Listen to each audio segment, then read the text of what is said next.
Hi guys! For today's vlog, ang i-share ko sa inyo kung paano ko gina-prepare ang breakfast na in fairness, everyday nagbibigay sila ng 500 na tips. So, ibig sabihin, masarap ang food.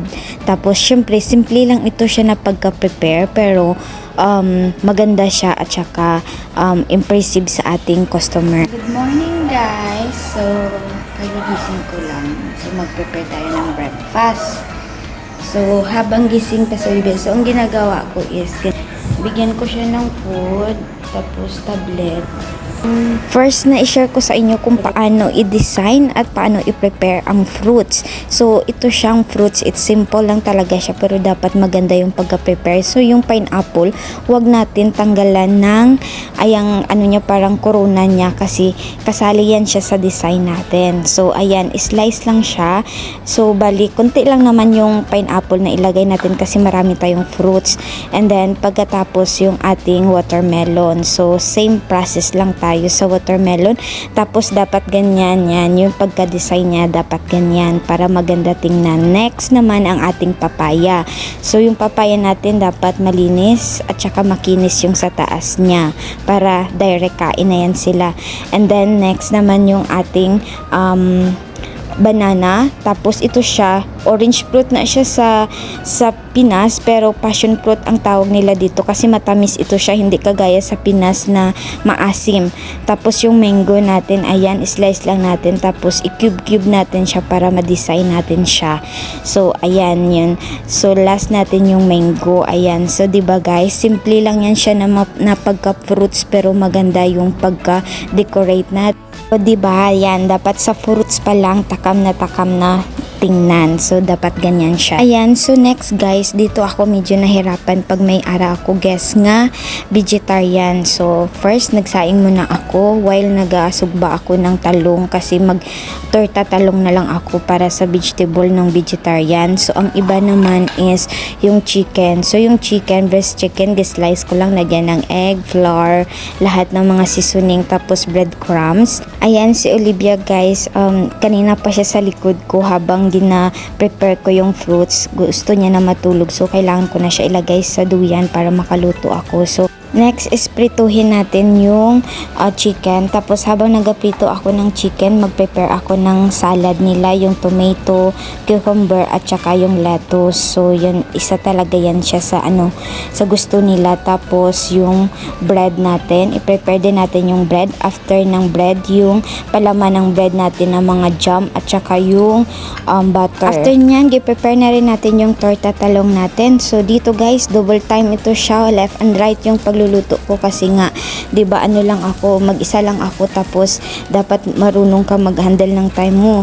So, yan, dito sa kabila is magluto ako para sa chicken tapos habang doon naman sa kabila nag-fried ako ng egg. So, while dito ginagisa natin yung sibuyas tapos lagyan natin ng ketchup at saka konting oyster sauce. Ayan, pangpalasa lang yan ng chicken natin na fry. So, gusto-gusto nila ito siya guys. Masarap ito siya, promise. Ang egg naman, binudburan lang natin ng konting paminta at saka asin. So, ayan, tapos na yung chicken natin. So, ito lang talaga yung advantage guys pag maliit ka pa lang, strain ka na sa trabaho at saka ako kasi ako yung working student ako. So, yung dating amo ko na train talaga ako sa double time guys. So, ito lang pala talaga advantage kasi marunong ka mag-handle ng time mo. So, after nyan, ito siya is magbala tayo ng coconut kasi ito yung gina-request nila na drinks every morning. Ayan, tapos na prepare na yung food natin. So, ito yung connection namin sa bahay namin papunta doon sa Vela. So, after nyan, dito naman tayo sa Vela. So, ang ginagawa ko is, yung una, prepare ko yung mga plates, yung mga kutsara, tinidor. Tapos, yung natin, yung coconut, ilagay din natin siya sa table. After nyan, guys, is mag-collect ako ng mga basura. So, yung basura, every morning ko yan siya gina-collect para at least pag gising nila malinis lahat. Ayan guys, after prepare ng ating table, so magkuha na ako ng mga food doon sa kabila, papunta dito sa Vela. Tapos niyan, mag-toss ako ng bread para pag baba nila, ma-prepare na lahat, magkain na lang sila. So ito na yung table natin guys. Ayan, na-prepare ko na siya, 'di ba? Masarap. Simple lang yan siya pero masarap. And then pagkatapos niyan, doon ako sa kabilang side, maglinis muna ako kasi iba pa rin talaga pag gising nila, malinis yung vela, naka-prepare yung food. So yan, ang first na ginagawa ko is linisan ko muna kasi syempre madumi yan kasi mag-inuman yan sila pag gabi, ikole ko yung mga nila basura, and after hugasan ko yung basura tapos ibalik ko siya doon. And after yan, mag-start na ako ng linis.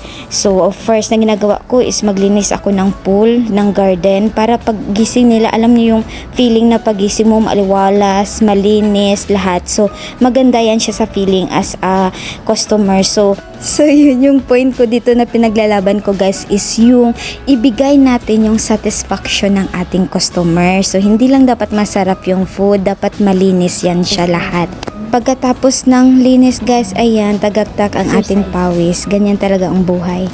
After linis guys, ayan, isara ko naman yung pintuan. Tapos after 1 hour or 2 hours, balikan ko yan sila para iligpit ko na naman yung pinagkainan nila. So ayan, maghakot na ako dito sa kabila, and as usual, meron na naman akong 500 guys. So everyday yan sila nagabigay sa akin ng 500. So ganyan talaga yan siya pag maayos yung pagkikutungo mo, tapos masarap at saka satisfied sila. Syempre magbigay talaga yan sila kasi masaya sila, ibig sabihin may tip kasi masaya. Ayan, after nyan, so maghugas na ako ng plato para pagdating ng asawa ko malinis yung bahay. Isa din yan siya na importante. So ayan guys, lahat ng naipon ko na everyday na nila na ginabigay. So pag maipon mo yan siya, malaki talaga siya, malaking tulong din yung tip. Pero meron din mga customer na hindi nagabigay. So yan yung nalikom ko ng ilang araw. So after nyan, tambak ang labahan ko, puro puti. Ang ginagawa ko guys is ginaisa-isa ko, lalo na ang towel kasi meron sometimes na yung spot ng dugo, meron siya mga dumi. So ginalagyan ko siya ng chlorine, tapos kusutin ko yan siya bago ko ilagay sa washing kasi ang washing hindi talaga siya makakuha ng dumi. So after nyan, isampay ko siya, and ito lang muna for today's vlog. Bye bye.